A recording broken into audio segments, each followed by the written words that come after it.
बचपन में सफर के दौरान मेरे साथ काफी बार ऐसा हुआ है। मैं जब भी गाड़ी में बैठा मुझे वोमिट हो जाती थी।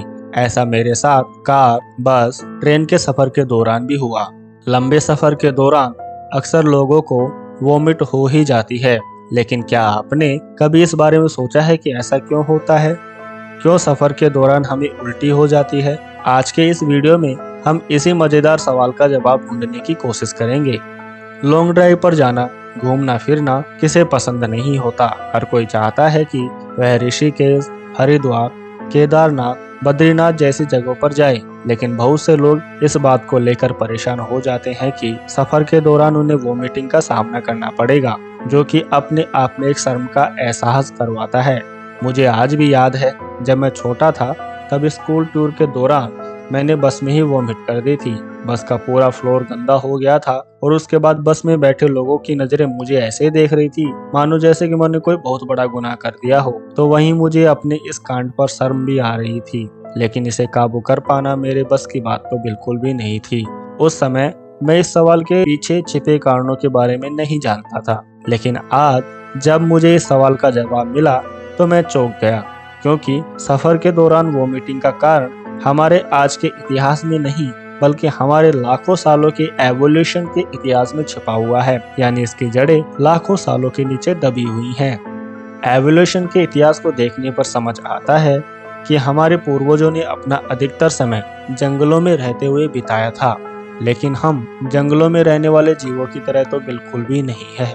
यदि हम जंगली जानवरों और मानव के शारीरिक क्षमताओं को आपस में कंपेयर करें तो हम इस जंगल के सबसे कमजोर जीव साबित होते हैं। हमारे पास शिकारी जानवरों की तरह शिकारी पंजे नहीं है, ना ही हमारे पास नुकीले दांत हैं, ना ही तीखे पंजे हैं, और ना ही जंगली जानवरों की तरह हमारे सूंघने और देखने की शक्ति ही अच्छी है।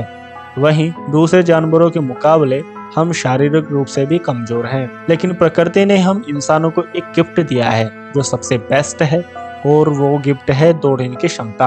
अब आप कहेंगे कि इसमें भी मानव दूसरे जानवरों जैसे कि चीता, पैंथर, बाघ, हिरण के मुकाबले कमजोर ही है। आपकी बात सही है, लेकिन आपको यह जानकर हैरानी होगी कि जंगल के जो जीव सबसे तेज दौड़ सकते हैं वे सिर्फ तेज ही दौड़ सकते हैं, लेकिन वे ज्यादा देर तक और ज्यादा दूर तक नहीं दौड़ सकते। चीता, बाघ, हिरण जैसे तेज दौड़ने वाले जानवर सिर्फ कुछ मिनट तक ही लगातार दौड़ सकते हैं। उसके बाद उन्हें आराम चाहिए होता है। यदि वे आराम नहीं करें तो उनकी मौत हो सकती है।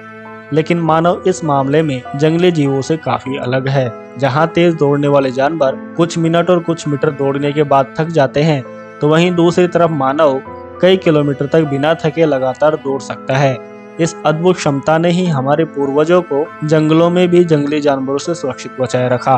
प्रकृति ने हमारे शरीर को दौड़ने के लिए डिजाइन किया है, और हमारे लिए दौड़ने को आसान बनाने के लिए प्रकृति में कई सहायक अंगों को भी जोड़ा, जिनमें सबसे महत्वपूर्ण अंग है हमारे कान। जी हाँ, कान ही। आपको क्या लगता है कि कान हमें आसपास की आवाज सुनने में ही मदद करते हैं?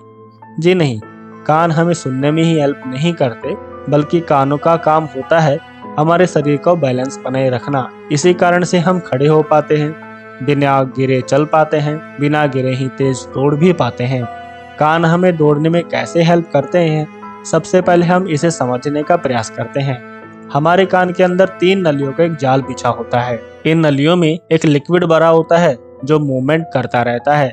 जब हम चलते हैं, दौड़ते हैं, आगे पीछे दाएं बाएं घूमते हैं, तो हमारे शरीर के मोशन के अकॉर्डिंग ही यह लिक्विड भी काउंटर मूवमेंट करता है। इसे हम इस तरह से समझ सकते हैं, जैसे आप शीर्षासन करते हैं, यानी जब आप सिर के बल खड़े होते हैं तब इन नलियों में मौजूद लिक्विड ऊपर की तरफ इकट्ठा हो जाता है। ऐसे ही जब आप सीधे खड़े होते हैं तब इस लिक्विड की पोजीशन नीचे की तरफ हो जाती है, यानी यह लिक्विड हमारे शरीर के हर एक मोशन के हिसाब से मूवमेंट करता है। लिक्विड के इसी मूवमेंट को डिटेक्ट करने के लिए इन नलियों में बड़ी संख्या में न्यूरॉन्स मौजूद होते हैं। ये न्यूरॉन्स सीधे दिमाग से जुड़े होते हैं। लिक्विड के इस मोशन को इन न्यूरॉन्स की मदद से ही दिमाग के द्वारा डिटेक्ट किया जाता है। इसी कारण से हमारा दिमाग इस बात को समझ पाता है कि हम चल रहे हैं या फिर दौड़ रहे हैं, हम आगे जा रहे हैं या फिर पीछे जा रहे हैं, हम दाएं घूम रहे हैं या फिर बाएं घूम रहे हैं। लाखों वर्षों तक जंगलों में भटकने के कारण मानव ने अपना अधिकतर समय दौड़ने में ही बिताया था, लेकिन पिछले 200 वर्षों में हुई वैज्ञानिक उन्नति ने सब कुछ बदल कर रख दिया। इस कारण से अब मनुष्य ने नियमित दौड़ना बंद कर दिया है, क्योंकि दौड़ने की जरूरत ही महसूस नहीं होती। बदलती जीवन शैली के कारण बैठे बैठे काम करने का चलन तेजी से बढ़ रहा है। ऑफिस में काम भी बैठे बैठे ही होता है, तो घर आते ही खाना खाने से लेकर मनोरंजन तक के हर काम आजकल बैठे बैठे ही किए जाने लगे हैं, क्योंकि दौड़ने की आवश्यकता ही नहीं रह गई। पिछले 200 वर्षों में तकनीकी विकास बहुत ही तेजी से हुआ है, लेकिन एवोल्यूशन की स्पीड आज भी काफी धीमी बनी हुई है। इस कारण से आज हम भले ही खुद को आधुनिक बोलते हों और एडवांस मानते हों, लेकिन हमारे दिमाग की वायरिंग और काम करने का तरीका आज भी लाखों साल पुराना ही है। आज भी हमारा दिमाग एवोल्यूशन की धीमी रफ्तार के कारण लाखों वर्ष पुराने कंप्यूटर की तरह ही काम करता है। बस यहीं से वॉमिटिंग का सारा खेल शुरू होता है।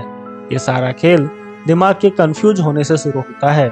जब आप बस, ट्रेन या फिर कार में सफर करते हैं, तब आपकी आंखों से मिलने वाली इंफॉर्मेशन और आपके कान में मौजूद लिक्विड से मिलने वाली इंफॉर्मेशन आपके दिमाग को पागल कर देती है। जब आप सफर करते हैं, तब आपकी आंखें बाहर की तरफ देखती रहती हैं। उस समय आपकी आंखें दिमाग को इंफॉर्मेशन भेजती हैं कि आप गति कर रहे हैं, लेकिन आपके कान की नलियों में मौजूद लिक्विड आपके दिमाग को एकदम अपोजिट इंफॉर्मेशन भेजता है कि आप बैठे हुए हैं। ऐसे ही जब गाड़ी किसी गड्ढे से होकर गुजरती है, तब लगने वाले हिचकोलों से कान का लिक्विड भी हिलता है, लेकिन लिक्विड के हिलने का यह पैटर्न लाखों साल पुराने दौड़ने के पैटर्न से मैच नहीं करता। यहीं पर दिमाग को महसूस होने लगता है कि ऐसा किसी खतरे के कारण हो रहा है। ऐसी स्थिति से आपको बचाने की सारी जिम्मेदारी आपके अवचेतन दिमाग की होती है, जो कि बहुत ही मासूम है। आपको पता है कि यह सिचुएशन खतरे वाली तो बिल्कुल भी नहीं है, लेकिन आपके अवचेतन दिमाग को इससे फर्क नहीं पड़ता, क्योंकि वह तो आपकी ज्ञानेंद्रियों जैसे कि आंखों और कान से मिलने वाली इंफॉर्मेशन को ही एनालाइज करता है।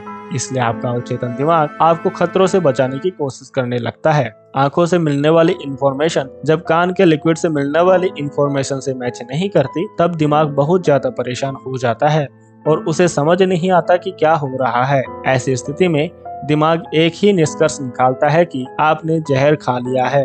दिमाग को यही लगता है कि आपने जहर खा लिया और इस कारण से ही इंफॉर्मेशन का यह गड़बड़ झाला शुरू हुआ है। अब शुरू होता है जहर को बाहर निकालने का सिलसिला।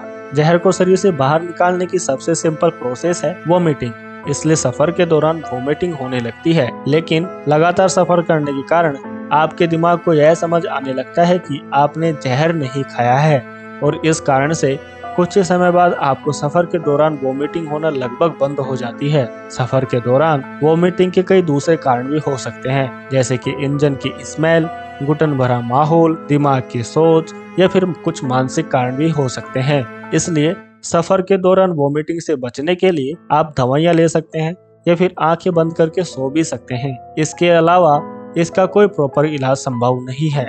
ये था सफर के दौरान वोमिटिंग का कारण। इसलिए अब जब भी आप सफर कर रहे हो और कोई आपके सामने वोमिट कर दे, तो उस पर नाराज होने की जरूरत नहीं है, क्योंकि इसमें उसके दिमाग की गलती है, ना कि उस भले इंसान की।